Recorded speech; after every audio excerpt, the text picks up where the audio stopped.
Hello my dear students. तो आज की जो मेरी वीडियो है वो आपको तभी समझ में आएगी जब आपने इससे पिछली वीडियो देखी होगी, क्योंकि हमारा टॉपिक था टैक्स शिफ्टिंग को डिटरमिन्स करने वाले फैक्टर्स। तो थोड़ा सा देखो, टैक्स शिफ्टिंग फॉरवर्ड होती है, बैकवर्ड होती है, सब मैं आपको पहले बता चुका हूँ। आप इसको डिटेल करने के लिए पिछली वीडियोज मेरी चेक कर सकते हो। तो इससे पिछली वीडियो में मैंने आपको ये बताया था कि जो हम टैक्स किसी और पर शिफ्ट कर सकते हैं वो डिपेंड करता है कि मार्केट में प्राइस इलास्टिसिटी ऑफ डिमांड कैसी है। इसको कहते हैं मांग की कीमत लॉस। कि जब किसी वस्तु की कीमत में चेंज आता है, उसके रिगार्डिंग उसके जो रिजल्ट के अकॉर्डिंग मांग की जो मात्रा है उसमें कितना चेंज आता है। तो मैंने आपको ये वाली डिग्री जो है price elasticity of demand greater than 1, ये मैंने आपको पिछली वीडियो में करवाई थी। टोटल 5 डिग्रीज होती हैं। तो ये फर्स्ट डिग्री, और अगर आपको याद होगा फर्स्ट डिग्री में जो टैक्स शिफ्टिंग होती है वो थोड़ी होती है। जब मांग की कीमत लॉस इकाई से ज्यादा होती है तो टैक्स की शिफ्टिंग हम कम कर सकते हैं, और ये कह सकते हैं ब्रीफली कि उस टैक्स अमाउंट में से कम भार आगे टाला जाता है, जो कीमत को कम बढ़ाया जाता है। तो ज्यादा भार आगे प्रोड्यूसर सहन कर लेता है।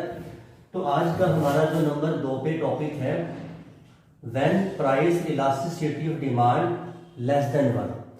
जब मार्केट में प्रोडक्ट के प्राइस की इलास्टिसिटी होती है लेस देन 1, तो इस कंडीशन में टैक्स की शिफ्टिंग कितनी होती है, इसको हम देखते हैं आज।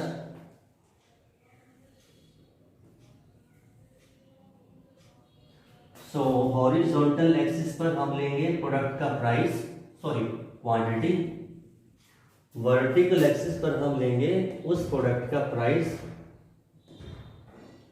और यहां पर हम टैक्स भी लेंगे। टैक्स और प्राइस को यहां शो करेंगे और क्वांटिटी को यहां। तो अब मैंने आपको पिछली वीडियो में बताया था कि जब मार्केट में price elasticity of demand less than 1 होती है तो उस कंडीशन में जो डीडी कर्व होता है ना, उसकी शेप हो जाती है ऐसे। इसको कहते हैं, इसमें डिमांड कर्व का स्लोप है ज्यादा। ओके, तो according to condition first you have to draw the DD curve this way. Now the normal supply curve is positive. तो पहली बार जब डिमांड और सप्लाई आपस में कट करते हैं तो मार्केट में जो प्रोडक्ट का प्राइस सेट होता है वो ई पॉइंट पर होता है। E is the equilibrium point and OP is the equilibrium price, OQ is the equilibrium quantity. So अब गवर्नमेंट ने टैक्स लगाया आर से लेकर टी अमाउंट तक। इस टोटल टैक्स में से देखिए जितनी अमाउंट में गवर्नमेंट टैक्स लगाती है तो उसका इफेक्ट पड़ता है सप्लाई पर। तो वहां तक सप्लाई कर्व शिफ्ट हो जाता है लेफ्ट साइड। तो अब हमारा नया सप्लाई कर्व बनेगा, यहां पे बनाएंगे S1 S1। तो अब जैसे कि आप जानते हैं कि मार्केट में इक्विलिब्रियम कहां पे होता है, जहां पे डिमांड और सप्लाई कर्व कट करते हैं। तो अब नया सप्लाई कर्व उस पहले वाले डिमांड कर्व को यहां पे कट कर रहा है।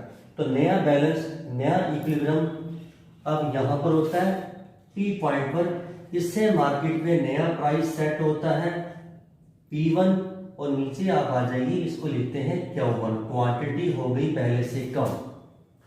तो अब हमारा जो,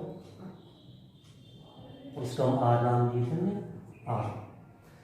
तो इस टोटल टी से लेकर आर तक टैक्स में से, टी से लेकर आर तक टैक्स में से यहां तक देखिए आप कि टी से लेकर एस जो टैक्स का अमाउंट था वो प्राइस में ऐड होकर ऊपर चला गया। तो इस पूरे टैक्स में से जो प्राइस इंक्रीज में चला गया वो टैक्स का भार आगे टाल दिया गया कस्टमर पर। और एस से लेकर आर तक का जो पार्ट है वो किस पर रह गया, प्रोड्यूसर के खुद के ऊपर। तो इसमें टैक्स शिफ्टिंग ज्यादा होती है।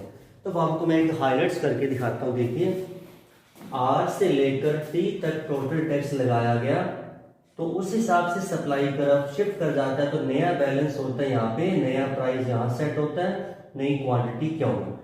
तो इस टी आर टैक्स में से जो ये ऊपर का पार्ट है, जो प्राइस इंक्रीज हो गया, ये टैक्स का भार पड़ा कस्टमर के ऊपर। और जो नीचे का पार्ट है एस से लेकर आर तक, ये टैक्स का बर्डन पड़ा एक प्रोड्यूसर के ऊपर। तो हम इसको डिटेल में करते हैं। टोटल टैक्स अमाउंट लगाया गया था टी से लेकर आर तक। इस टोटल टैक्स अमाउंट में से जो एस से लेकर टी तक का पार्ट है, क्योंकि पहले मार्केट में प्राइस था ओपी, अब प्राइस हो गया OP1। अब इस पूरे टैक्स में से यहां तक का प्राइस में ऐड हो गया, तो ये टैक्स किसने चुकाया है? एक्चुअली कस्टमर ने। तो इसको ही कहते हैं शिफ्टिंग। इसमें टैक्स शिफ्टिंग ज्यादा हुई, तो हम ये कह सकते हैं कि जो कस्टमर है इस पूरे टैक्स में से टी आर में से एस से लेकर टी तक का पार्ट ये किसको चुकाना पड़ा? एक कस्टमर को। और इस पूरे में से ये पार्ट ऊपर चला गया प्राइस में और ये नीचे रह गया प्रोड्यूसर के पास। तो जो प्रोड्यूसर को टैक्स का भार सहन करना पड़ा वो है एस से लेकर आर तक। तो आप इसमें साफ देख सकते हो कि उस पूरे टैक्स अमाउंट में से जो ऊपर का पार्ट है एस से लेकर टी तक वो ज्यादा है एस से लेकर आर तक। तो बिल्कुल उससे इनवर्स है।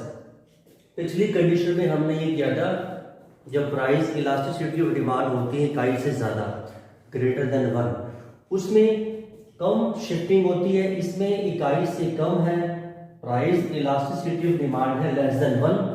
इस कंडीशन में टोटल टैक्स अमाउंट में से ज्यादा हम डालने में सफल हो जाते हैं एक उत्पादक। तो इसमें कर विवर्तन ज्यादा हुआ है, उसमें कर विवर्तन कम था। क्योंकि मैं बार बार कह चुका हूं कि कर विवर्तन वो होता है जो टैक्स आपने प्राइस को महंगा करके वसूल कर लिया। तो ये आपको पूरे टैक्स में से ज्यादा पार्ट टैक्स का प्राइस को ऐड करके कस्टमर पे वसूल कर लिया। इसमें टैक्स शिफ्टिंग ज्यादा हुई है। तो जब price elasticity of demand less than 1 होती है, इसमें टैक्स शिफ्टिंग ज्यादा हो जाती है। सो आज के वीडियो में मैंने आपको ये बताया कि टैक्स शिफ्टिंग को एक मेन पार्ट जो है डिटरमाइन करता है प्राइस इलास्टिक डिमांड।